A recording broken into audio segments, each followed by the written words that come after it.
Hi guys, my name is Christina and welcome to my channel. And this video is actually part 2 to my drawing emotion series. I'm gonna link the first video here. This is where I talk about just a theory of how your character should express emotions as it applies to comic. But in today's video, it's all about actually drawing and understanding how emotions work and how our face moves to create certain emotions. So this video will be really structured, and I'm gonna have a theory in the first part of this video, and I'm gonna show demonstration in the second part of the video when I'm actually gonna be drawing emotions.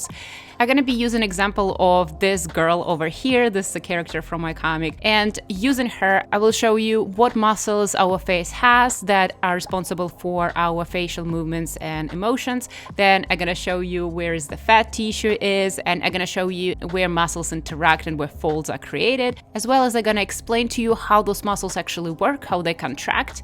And then I'm gonna explain you which areas of the face are responsible for different display of our emotions or our reactions. I'm gonna show you this in the first part of this video, and in the second I'm gonna actually be drawing emotions on this girl's face, and I'm gonna draw her mildly angry, super angry, and completely sad with tears. So we're gonna ruin this girl's day in the end of the video, and if you wanna just to skip to the demonstration, I'm gonna leave all the timestamps down below so you can actually just go in the video back and forth depending on what you wanna learn. So I hope this video is going to be useful for you. I really made sure to break it down to you coherently because it's very important to understand how our face moves, as well to understand how we as humans actually express our emotions. So I hope it's going to be useful for you. And if it will be, I would appreciate if you leave a like. So let's get into the video.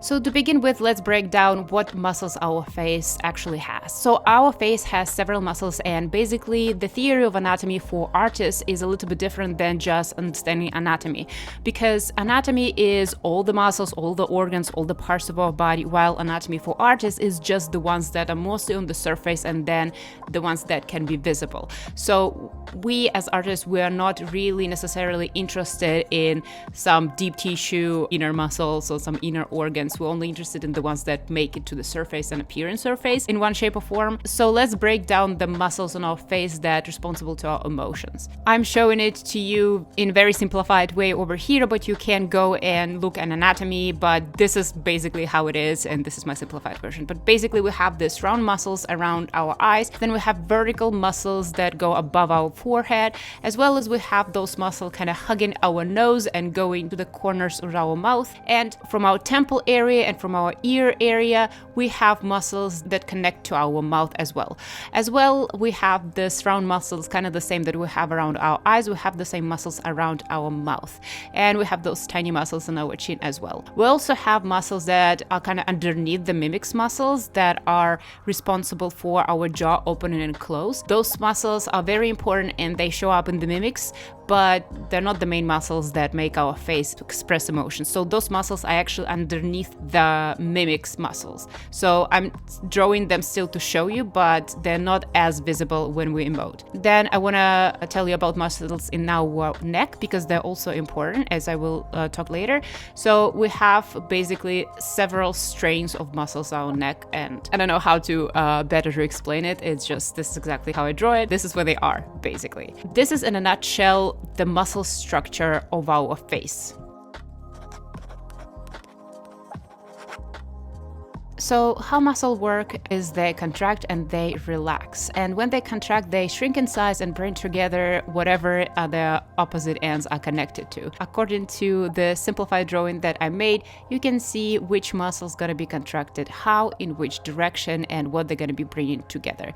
You can see how they contract on the cheek, around the nose, around the mouth, and around eyes, and on the forehead. Just thinking about where the muscles contract, and since they're bringing together tissue, fat, and skin, at some areas those muscles gonna get closer together, and these are the areas where folds on the skin are gonna occur, and I'm gonna highlight those yellow. So as you can see, this is areas around the nose, around the mouth, under the eyes, and this is just natural effect of those muscles contracting and working together.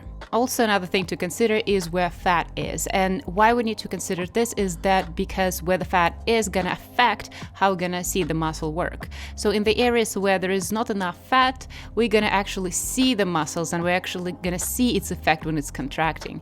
However, in the areas when we have fat, this is the areas where the muscle is gonna be contracted underneath it, and instead the area with fat is gonna pop up a little bit, and it's just gonna imagine this pillow of tissue that is not gonna be contracting itself, but something is gonna be contracting underneath it. It might sound a little crazy and a little strange the way I explain it, but as I will start drawing, you will see basically why we need to know where fat is because those areas gonna remain plush and full. However, the areas where the fat is not as prevalent is gonna be more stiff and stern, and we're gonna see the muscle outline when the person expresses emotions. So now that we discussed muscles and fat and how muscles work, now let's talk about more emotional part.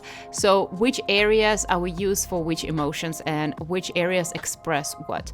First of all, our face and the way we use our emotion is very, very complex. There's a lot of things going on. I feel it's very important in the beginning to differentiate between emotion and expression, because technically what we're talking about here is expression, right? People can feel emotion, but expression is the emotions that they choose to express. We can still feel them and not show.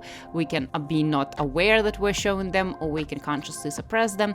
All of these details, again, I talked a lot about this in my previous video, but I definitely can distinguish 3 areas of the face and their function of the way they communicate what we feel, and their function in a way how they engage and how important they are. So for me, the first area is the area around our eyes that also encapsulates the forehead. To me, this is the area that has a lot to do with how we actually feel, and not as much about what we want to communicate. Is just more our raw emotions. If we're surprised, if we're shocked, if we're scared, if we're confused, this area gonna be the most engaged. This is more unconscious area that is harder for us to control. This is the area that we're gonna see work the most in those cases. This is area that shows what we're focusing on, and if we're even focusing at all. And I'm gonna talk about that a little bit later, talking about how muscles are engaging. Second area is the area around our mouth and around our nose.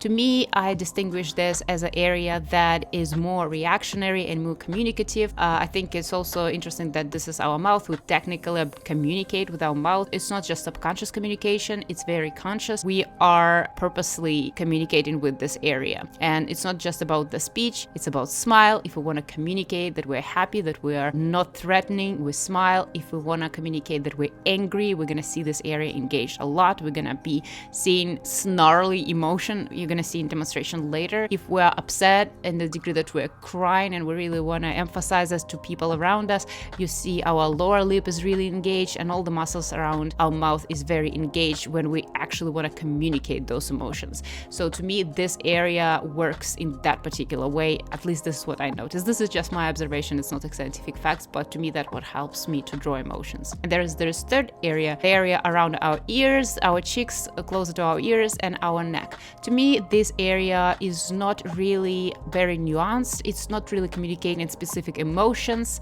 as complexly as the other 2 areas. This area is more about tension and not tension, relaxation and tension. This area will show how tense we are, how stressed we are, how nervous we are. Like, this is kind of what this area does. It's very simple, but this area is also engaged, it's just not on this complex level. And now I want to see how muscles on these areas work. For example, what I said about the first area that is also has to do with our focus.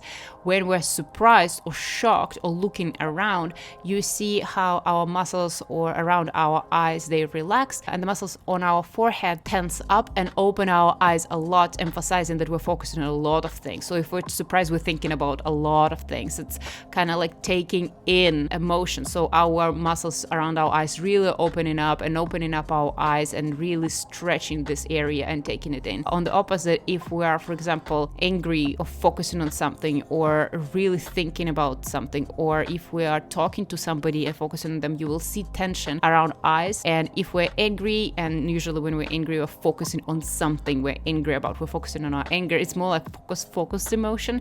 You see tension around our eyes and how those muscles on the opposite kind of narrowing down our eyes and closing them up and like making them more focused.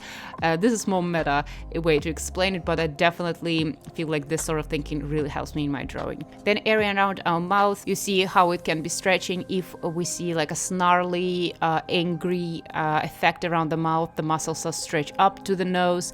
If we are upset or like we're crying, you see those muscles stretch down underneath our mouth. And then areas around our temple, near our ear and on our neck, they're not as complex, but they just tense how muscles are like according to the flow of the muscle. We see tenseness. You will also see it in demonstration. And then there's small muscles around the eyes that I wanted to especially emphasize. That is just more details about the muscles that are around and how those muscles make our skin crease. So this is where you will see creases when our muscles are working. And those creases come from skin that is on top of the muscle. So as muscles tenses and brings things together, the skin that is on top kind of starts folding because it's not tensing as well with the muscle. So adding those lines and those folds will help people understand which muscle is tensing and what emotion the character is feeling. And now with all this said, let's get to demonstration. And what I'm gonna do now, character Tsukai looks very calm, and I'm gonna start drawing her. And I'm gonna start drawing her first a little cautious, then a little angry, then very angry, and then I'm gonna transition it into her crying and being extremely sad and like a horrible ugly cry. So I gotta be drawing it and transitioning, and you gonna start seeing how those muscles work. So, and hopefully it will help you combine the theory that just went through with its practical application.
And that is it for this video. I hope it was helpful for you guys. I'm thinking to do another video on more subtle emotions, but I hope at least this one was fun with melodramatic music and whatnot. So thank you so much for watching. I hope this video was helpful, and if you feel like it, please leave a like and a comment down below. That really helps the channel. Thank you so much again, and I hope to see you in my next video. Bye guys.